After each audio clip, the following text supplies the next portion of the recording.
খালেদা জিয়ার বিদেশ যাত্রা নিয়ে আবেগী পোস্ট মারুফ কামাল খানের। আলী আহসান মুজাহিদকে নিয়ে কথা বলতে গিয়ে অঝরে কাঁদলেন জামায়াতে আমির।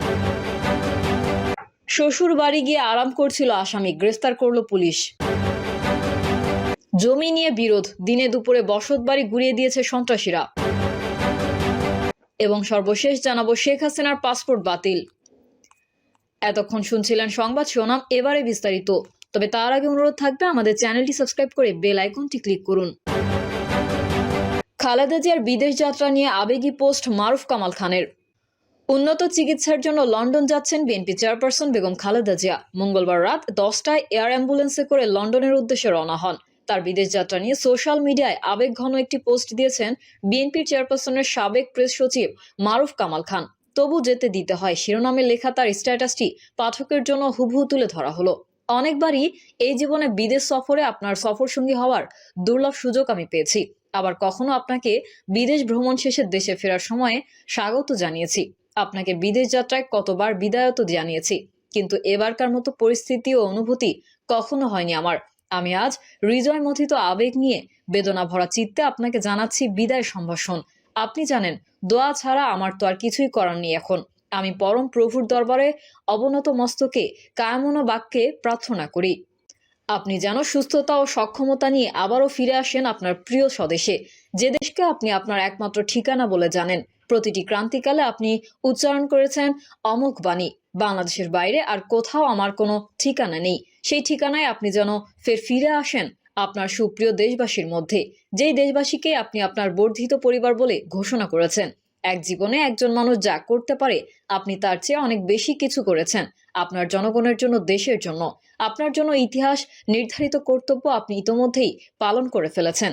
এখন পালা আপনার উত্তরাধিকারীর। কিন্তু দেশ জাতির জন্য আপনার প্রয়োজন এখনো শেষ হয়ে যায়নি। আপনার জীবন্ত উপস্থিতি হবে জাতির প্রেরণার উৎস। আপনার আশীর্বাদ ও নির্দেশনায় হবে নতুন নেতৃত্বের পথেও। বিশ্বের দেশে দেশে আপনার চেয়েও বয়সে প্রবীণ অনেক নেতাই বেঁচে আছেন প্রাণবন্ত লিজেন্ড হয়ে।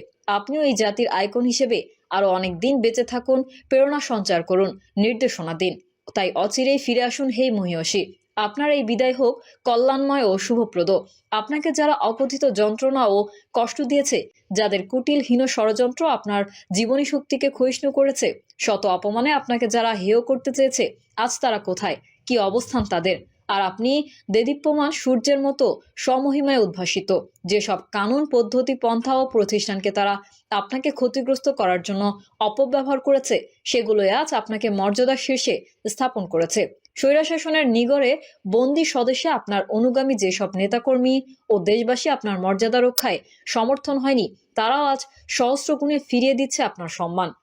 অলৌকিক এই মহিমার জন্য বিশ্বপ্রভু সকাশে অফুরন্ত শকতার প্রণতি জানাই। ক্ষুদ্র একজন মানুষ হিসেবে আপনার কাছে আমার নিজের কৃতজ্ঞতার ঋণও তো অশেষ। আপনাকে যৎকিঞ্চিত সহায়তা করার মাধ্যমে দেশ জাতির যেতটুকু সেবা করার সুযোগ আমি পেয়েছি, সে তো আপনারই করুণার দান। আমার মতো সামান্য একজন লেখক সাংবাদিকের পরিচয়কে আপনার নামের সঙ্গে জড়াবার যে অধিকারটুকু আপনি আমাকে দিয়েছিলেন, তার জন্য আপনার প্রতি আমার সকৃতজ্ঞ অজস্র অভিবাদন। আলী আহসান মুজাহিদকে নিয়ে কথা বলতে গিয়ে অঝরে কাঁদলেন জামায়াতের আমির। সাবেক সমাজ কল্যাণ মন্ত্রী ও বাংলাদেশ জামায়াত ইসলামের সাবেক সেক্রেটারি জেনারেল আলী আহসান মোহাম্মদ মুজাহিদকে নিয়ে স্মৃতিচারণ করতে গিয়ে অঝরে কেঁদেছেন দলটির বর্তমান আমির ডক্টর শফিকুর রহমান। সম্প্রতি ইসলামী নেতৃত্বের স্বরূপ বইয়ের মোড়ক উন্মোচন অনুষ্ঠানে প্রধান অতিথির বক্তব্য দিতে গিয়ে আবেগ আপ্লুত হয়ে পড়েন জামায়াতের আমির। শ্বশুর বাড়ি গিয়ে আরাম করছিল আসামি, গ্রেফতার করল পুলিশ। গাজীপুরের কালীগঞ্জে হত্যা, মাদক, অস্ত্র, চাঁদাবাজি, ছিনতাই, মাদক সহ 10 মামলার আসামি শাকিল মোল্লাকে গ্রেফতার করেছে পুলিশ। এ সময় ইব্রাহিম মোল্লা ওরফে রিপন মোল্লা ও সৈকত বিশ্বাস নামে আরো 2 জন সহযোগীকে গ্রেফতার করা হয়। এছাড়া তাদের হেফাজতে থাকা একটি পিকআপ জব্দ করা হয়। শাকিল মোল্লাকে তার শ্বশুরবাড়ি উপজেলার বালুয়াভিটা গ্রাম থেকে ও তার 2 সহযোগীকে উপজেলার কলাপাটুয়া গ্রাম থেকে গ্রেফতার করা হয়। ইব্রাহিম ও সৈকতকে গাজীপুর আদালতের মাধ্যমে জেল হাজতে পাঠানো হয়। গ্রেফতার শাকিল মোল্লা উপজেলা জামালপুর ইউনিয়নের কলাপটুয়া এলাকার করিম মোল্লার ছেলে। অন্যদিকে ইব্রাহিম একই গ্রামের মোহাম্মদ জলিল মোল্লার ছেলে ও সৈকত একই ইউনিয়নের সৈলাদি গ্রামের মৃত স্বপন বিশ্বাসের ছেলে। কালীগঞ্জ থানার ভারপ্রাপ্ত কর্মকর্তা মোহাম্মদ আলাউদ্দিন বলেন, একটি চোরাই পিকআপ ছিনিয়ে নেওয়ার মামলায় সোমবার গভীর রাতে উপজেলার কলাপাটুয়া গ্রামে অভিযান চালায় পুলিশ। পুলিশের উপস্থিতি টের পেয়ে শাকিল মোল্লা পালিয়ে গেল তার 2 সহযোগীকে গ্রেফতার করা হয়। পরে তাদের তথ্যের ভিত্তিতে একই এলাকা থেকে ছিনিয়ে নেওয়া চোরাই পিকআপ উদ্ধার করা হয়। ওসি আরো বলেন, শাকিল মোল্লা তার শ্বশুরবাড়ি উপজেলার বালুভিটা গ্রামে অবস্থান করে আরাম করছেন এমন গোপন সংবাদের ভিত্তিতে মঙ্গলবার সকালে পুলিশের অপর এক অভিযানে তাকে শ্বশুরবাড়ি থেকে গ্রেফতার করা হয়। শাকিল মোল্লার বিরুদ্ধে পরবর্তী আইনগত ব্যবস্থা প্রক্রিয়াধীন। জমি নিয়ে বিরোধ, দিনে দুপুরে বসতবাড়ি গুড়িয়ে দিয়েছে সন্ত্রাসীরা। চট্টগ্রামের মিরসরাইয়ে জমি সংক্রান্ত বিরোধের জেরে দিনে দুপুরে একটি পরিবারের বসতঘর গুড়িয়ে দিয়েছে সন্ত্রাসীরা। এ সময় নগদ টাকা ও স্বর্ণালংকার লুটের অভিযোগ উঠেছে। স্থানীয়রা জানান, চরারকুল এলাকার মুকুল মিস্ত্রির বাড়ির আরিফুল ইসলামের পরিবার একই বাড়ির হেলালের পরিবারের সঙ্গে জায়গা সংক্রান্ত বিরোধ চলে আসছে।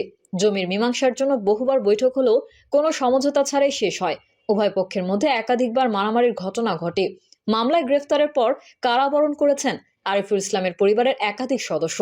দুপুরে হেলালের নেতৃত্বে বহিরাগত 10 থেকে 12 জনের একটি দল 2টি সিএনজি চালিত অটোরিকশা নিয়ে দেশীয় অস্ত্র ও হাতুড়ি দিয়ে আরিফুল ইসলামের বসতঘরটি গুড়িয়ে দেন। ভুক্তভোগী পরিবারের সদস্য আরিফুল ইসলাম জানান, সকালে হেলাল বেলাল ও তাদের ভাড়া করা সন্ত্রাসী কাউসার সহ 10-12 জন তাদের বসতঘর ভেঙে মাটির সঙ্গে মিশিয়ে দেয়। এ সময় তার মেয়ের বিয়ের জন্য রাখা নগদ 9 লাখ টাকা ও 5 ভরি স্বর্ণ লুট করে নিয়ে যায়। অভিযুক্ত হেলাল জানান, 2017 সাল থেকে তাদের ক্রয় করা জমি ছেড়ে দেওয়ার জন্য বারবার অনুরোধ করেও কাজ হয়নি। আইন আদালত করেও কোনো সমাধান পাওয়া যায়নি, তাই বাধ্য হয়ে উচ্ছেদ করতে হয়েছে। শেখ হাসিনার পাসপোর্ট বাতিল। ক্ষমতাচ্যুত প্রধানমন্ত্রী শেখ হাসিনার পাসপোর্ট বাতিল করেছে অন্তর্বর্তী সরকার। মঙ্গলবার সন্ধ্যায় রাজধানীর ফরেন সার্ভিস একাডেমিতে প্রধান উপদেষ্টার প্রেস উইংয়ের এক সংবাদ সম্মেলনে এই তথ্য জানানো হয়।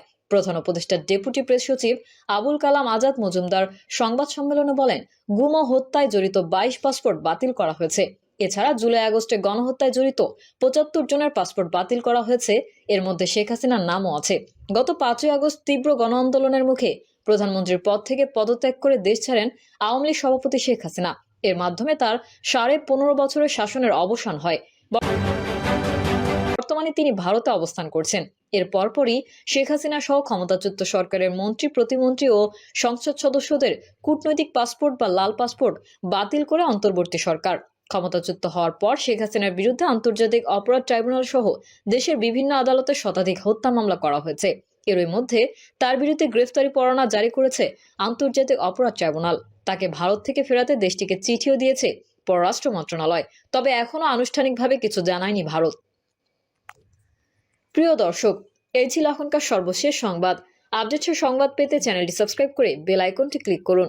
কমেন্টে আপনার মতামত জানিয়ে আমাদের সাথেই থাকুন। ধন্যবাদ সবাইকে। আল্লাহ হাফেজ।